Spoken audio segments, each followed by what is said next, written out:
Okay, class, I'm going to play some scenes from Barbie related to the second prompt for the paper on this movie. And if you look over here on the screen, I've put it up. This one asks you to think about Barbie's cross-gender friendship with Ken. And the main question is, does Barbie and Ken's friendship exhibit the characteristics of cross-gender friendship described in Chapter 6? And then why do you think the screenwriter includes this friendship in the film? That's the secondary question that you should be moving towards answering in your conclusion, just sort of to talk about bigger aspects of the topic. The beginning of your paper should focus, and then you get a little bigger in your conclusion. All right, so I'm just going to start with the first scene where we see Barbie and Ken's relationship, and then I'll talk a little bit about Gamble and Gamble. Here we go.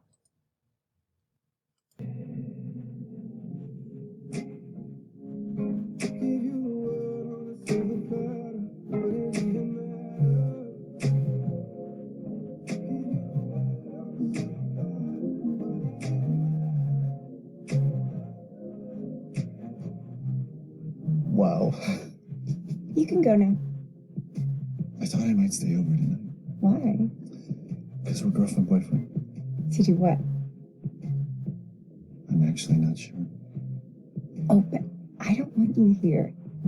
Is it Ken? Ken's just a really good friend. And this is my dream house. It's Barbie's dream house. It's not Ken's dream house, right?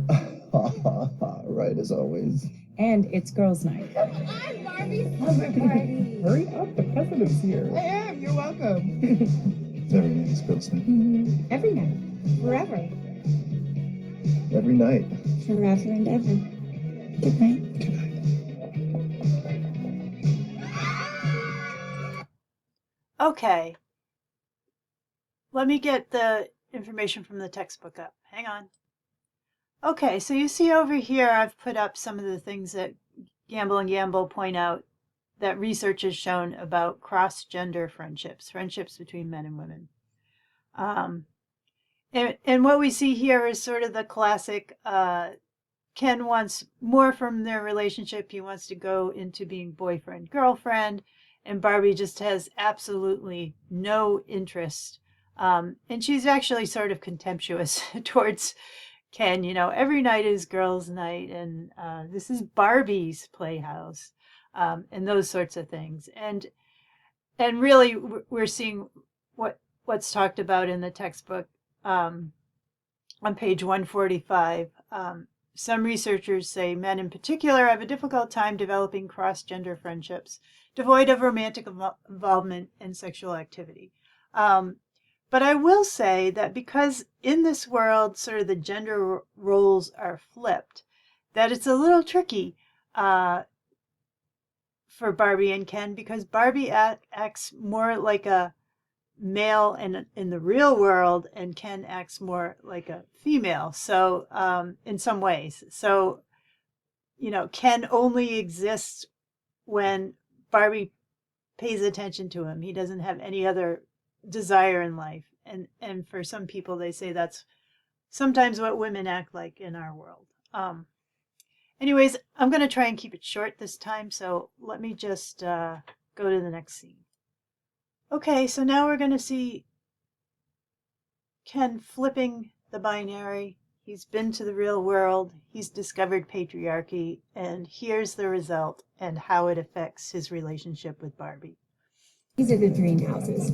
This is where I live. You can see through the houses. So does each Barbie have their own house? Mm-hmm. That's cool. Where do the Kens stay? I don't know. At first I thought the real world was run by men. And then there was a minute where I thought it was run by horses. But then I realized that horses are just men extenders. Oh, I had that tree house. I saved up my allowance to buy it. I've never seen a car like that before. What happened here? Everything, basically everything, exists to expand and elevate the presence of men. It's beautiful. I know. Barbie's here.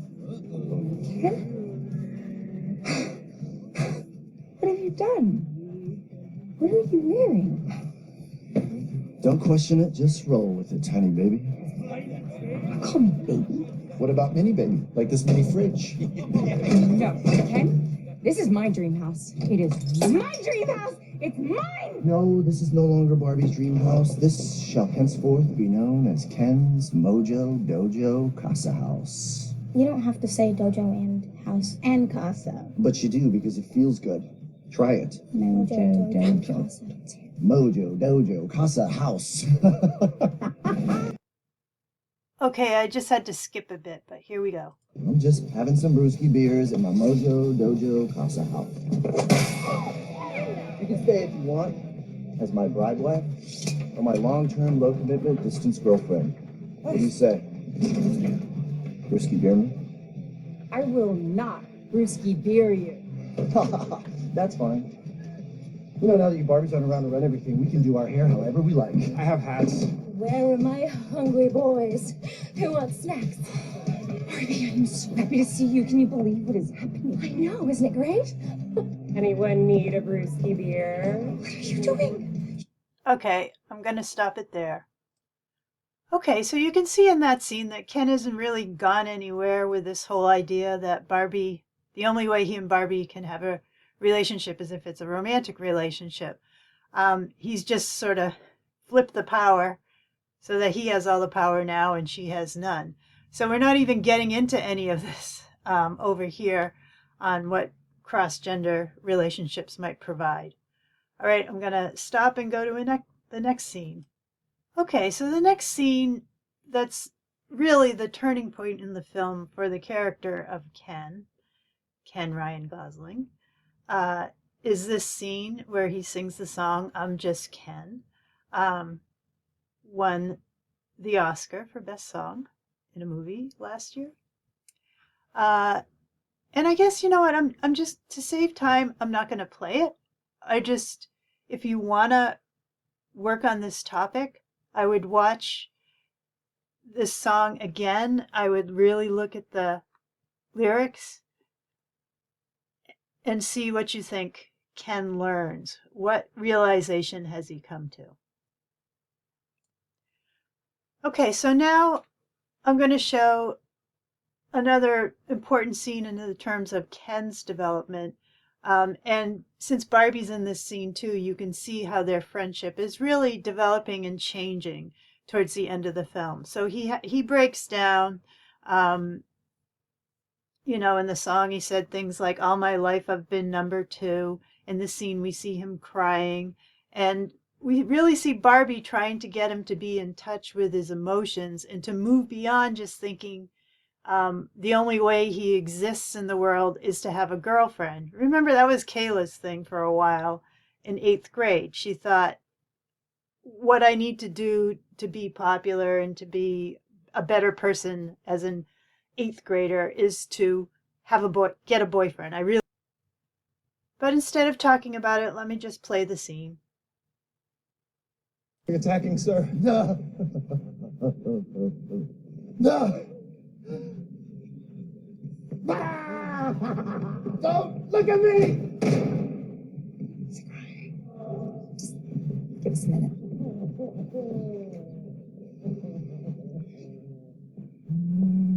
Ken? Are you okay? Yeah, totally. It's okay if you're crying. You know, I cried too. It's actually kind of amazing. I'm a liberated man. I know time's not weak. Okay. Do you want to sit up for a minute?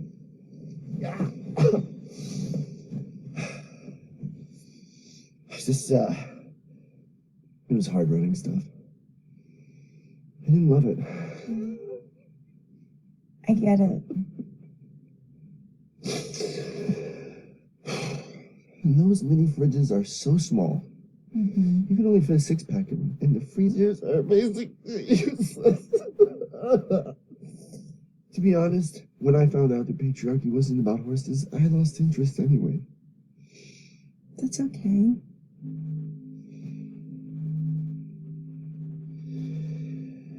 I always thought this would be our house.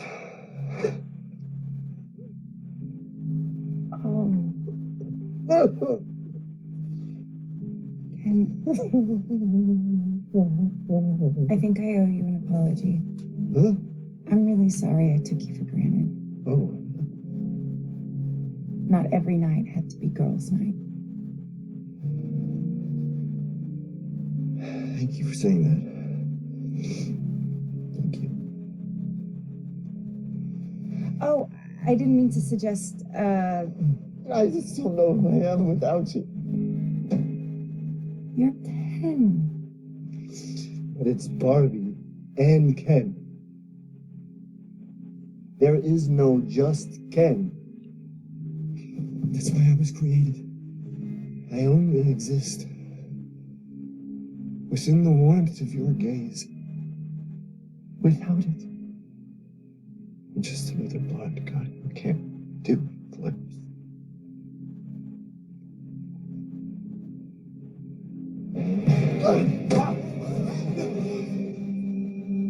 Maybe it's time to discover who Ken is.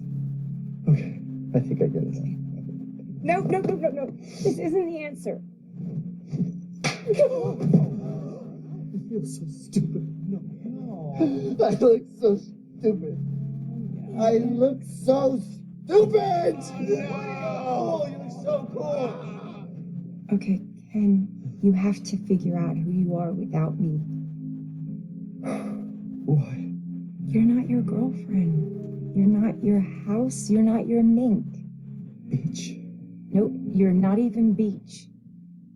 Maybe all the things that you thought made you you aren't really you.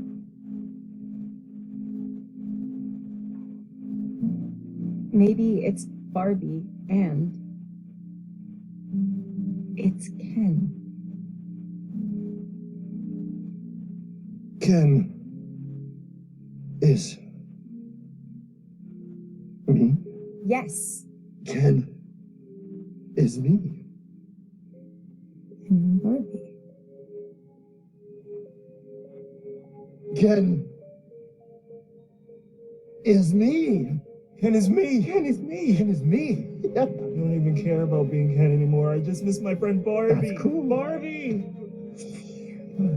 Ken. Okay, so that scene really resolves Ken's character in terms of the film.